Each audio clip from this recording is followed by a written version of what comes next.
Let me see. Because if you ask Google, he'll show you some pictures of giants or what they call Nephilim. And we're gonna touch on all of these through time. Right? 450-foot men. Right? Giants touching the sky. All of that is fairy tale. It's not what the Bible is speaking of. So what is the Bible saying then? Before somebody starts stoning us. Genesis 6 and 4. There were giants. Let's look in the Strong's Concordance. Pull up the word giants. And it says what? Nephil, which is one. Nephilim is plural. It says properly a fellow. A fellow. What is a fellow? It says that is a bully or a tyrant. A giant. So a giant in this context is speaking of a tyrant or a bully. Like Nimrod in Genesis 10 is called a giant. But not because he's 1,000,000 feet tall. It's because he's a tyrant. These are tyrannical rulership. So in the days of Noah, you had tyrants. And in the days leading up to the coming of the Messiah, you're going to have tyrannical governments, tyrannical regimes. You're going to find that they're going to put in laws of tyranny to reign supreme tyrannical rule over the people. That's what the Bible is speaking of. Bullies who don't care what you say. They will give you democracy to say you're involved in rulership, but it's a sham. It's democracy. Right? Everything they're doing is to rule over you solely with absolute tyranny. That's what the Bible is talking about. So a giant is not speaking of what Hollywood gives. A giant is a bully or a tyrant. Or in this society, when a man is great, they call him a giant because he's done great things. When America went to the moon, which they didn't go to the moon, they say what? One giant step for man. Does it mean 1,000,000 footstep? No, it means a massive effort, an achievement. So we have giants in our society. Like Usain Bolt will be a giant. Right? Malcolm X is a giant. Those great men are giants in the sense of what they achieve. But the true understanding of a giant is a bully or a tyrant. Biden is a tyrant. The American legislation or legislator is a tyrannical legislator because it's the same tyranny that Rome of old imperial Rome set up and destroyed the earth under. So that's what the Bible is speaking about. And we have to free our minds from fairy tale. Genesis chapter 6. Read that for me please and verse 4. Genesis 6 and verse 4. Come on. There were giants in the earth in those days. So there were tyrants in the earth in those days. Come on. And also after that. And there were tyrants after that also. And we read of the sons of Anak. Anak was a man. Anak was a Hamite. Now in the Hamites, some men were tall. Like Goliath was about what? 9 feet. Look at Shaq. Look up the tallest man in the earth. Right? The height of the cedar tree is talking about their pride. Not as tall as a cedar tree, but they were lifted up in pride. Again, we'll do lessons on the giants in time to come. So bear with me if you don't see me cover everything. Alright, we wouldn't finish today. Right? So it says, and also after that, read. When the sons of God came in unto the daughters of men. So the sons of God on the right hand side went and dealt with the daughters of the wicked on the left hand side. Read. And they bare children to them. Come on. And the same became mighty men. So these children became known as what? Mighty men. Now, is the word mighty men a strange concept within the Bible? No. Because Samson was a mighty man. David had mighty men under him. David himself was a mighty man. Moses was a mighty man. Our forefathers were mighty men. Also on the left hand side, you have wicked men that was called mighty men. Nimrod was a mighty man. So the concept is not strange. Right? So there were mighty men which were of old. And it says what? Men of renown. Men of great name. Men of great reputation. Their deeds were known all over the earth. Anak was a mighty man. The sons of Anak was a mighty man. Goliath was a mighty man. And Goliath's 5 other brothers or 4 other brothers were mighty men. Gideon in the book of Judges 6 was called a mighty man of valor. Right? Verse 5. Verse 5. And God saw that the wickedness of man was great in the earth. So the wickedness of man was great in the earth. Come on. And that every imagination of the thoughts of his heart was only evil continually. All they did was meditate on evil and manifested evil in the earth. And we are seeing that right now in the earth, leading up to the coming of the Messiah. Right? So that's what it's actually going into. So these wicked, their works was so much in the earth. Everything we are seeing now and to come was in the beginning. These are the days of Noah, Luke 17, Matthew chapter 24. These are the days of Noah when the wicked is at an all-time high. Right? These are the days of Noah. And again, we're going to go through this in time to come. From there, let me get Mark chapter 7 and verse 21 quickly. Mark chapter 7, talking about the wicked, their meditation, what came from them, what was in the days of old, what can we see in the world right now? These are the same things. Read. For from within. So from within man, read. Out of the heart of men. Out of the mind of man, read. Proceed evil thoughts. So in the beginning, man proceeded from man evil thoughts. Read.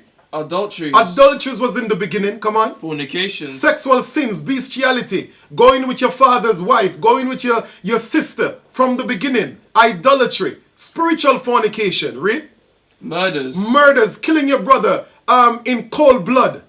And also hating your brother, hating your sister. That was all that was in the earth in the beginning. In the days of Noah, what we read in the book of Genesis chapter 6. Read. Thefts was in the beginning. Come on. Lift up your voice and read it louder. Yeah, so they can hear. Go on. Covetousness. Thefts, covetousness. Come on. Wickedness. Deceit, lasciviousness. Read. An evil eye. Evil eye. Come on. Blasphemy. Pride. Foolishness. And foolishness. See that? Read. All these evil things. Read. Come from within. And defile the man. Sirach chapter 39 and verse 25. So these are the things that was manifesting in the days of Noah. And these are the things that's manifesting in the earth right now. And it's going to get worse. Right? It's going to get worse. I'm coming back to Sirach 39 later. But I just want to read verse 25 about evil things. And I'm going to come back later to the book of Sirach chapter 39. Read for me. Verse 25. Alright. Sirach chapter 39 verse 25. Come on. For the good are good things created from the beginning. So good things are created for the good from the beginning, i.e. the kingdom. Read. So evil things for sinners. So evil thing, destruction for lawbreakers. Alright, destruction for lawbreakers. Let me get Psalm 78. Right, Psalm chapter 78. Who really controls this earth? Who controls all spirits? Who controls demons? Where do demons come from? Psalm 78 and verse 49 for time's sake. Read that for me, please. Psalms chapter 78 verse 49. Read. He cast upon them with the fierceness of his anger. So the context of Psalm 78 is the children of Israel who went off wickedly in the beginning. So the Lord cast upon them the fierceness of his anger. Read. Wrath, come on. And indignation. Come on. And trouble. By doing what? By sending evil angels among them. So hang on. The Lord sent evil angels upon the Israelites. I thought evil angels could do what they want. I thought they can just, do their own will.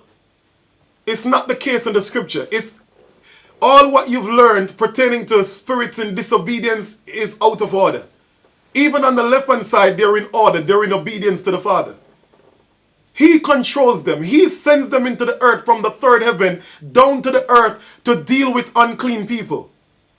Demons are called unclean spirits because people are unclean.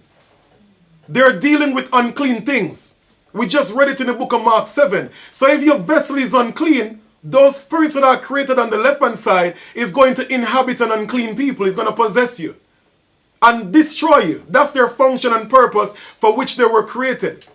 And they were created by the Most High through Christ his Son for that express reason. So the Lord sends evil angels among the children of Israel to kill them, to destroy them. Read that again, brother. Verse 49. He cast upon them the fierceness of his anger, wrath and indignation and trouble, by sending evil angels among them. So he sends evil angels.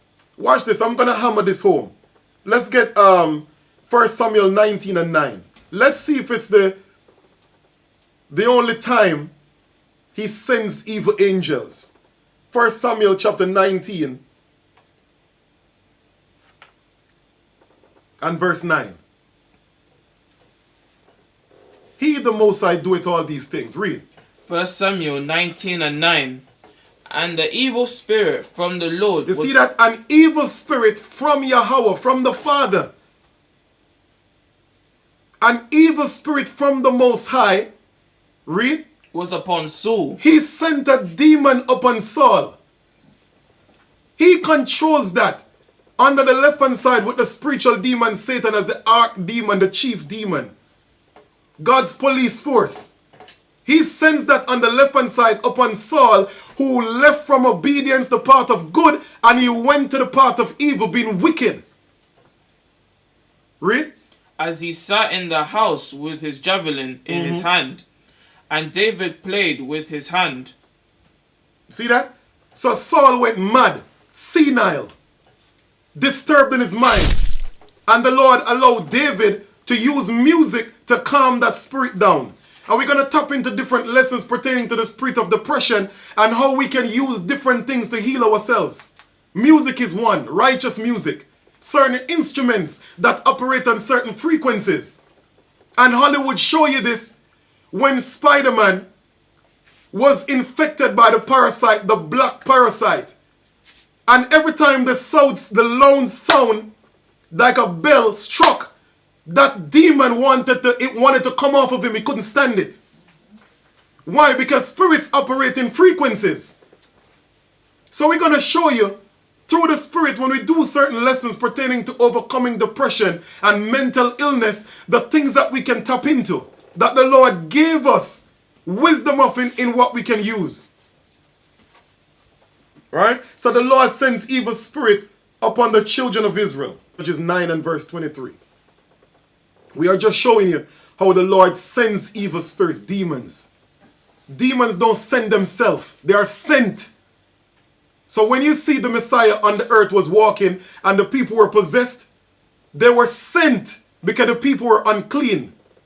Now we're going to explain all things through the Spirit. Right, read Judges 9 and 23. Read. Judges 9 and 23. Then God sent an evil spirit. So God sent an evil spirit. Read. Between Abimelech and the son of Shechem. And the men of Shechem. So you see that God is the one that sent an evil spirit between Abimelech and his men. Come on. And the men of Shechem dealt treacherously with Abimelech. So they betrayed Abimelech. So you have to understand, demons can come upon a man and cause the spirit of betrayal to rise up. Why do you think people betray each other on the earth? Why did you think the Messiah said in the last days, men shall betray one another? Why? Because men are going off. Therefore, demons are sent into the earth. All spirits are in the heavens. Demon of betrayal, demon of murder, demon of lust, demon of adultery and fornication, demon of drunkenness, demon of madness, demon of confusion. All these spirits are created and are in the heavens. Pick Daniel 7 and verse 9. Read that for me, please.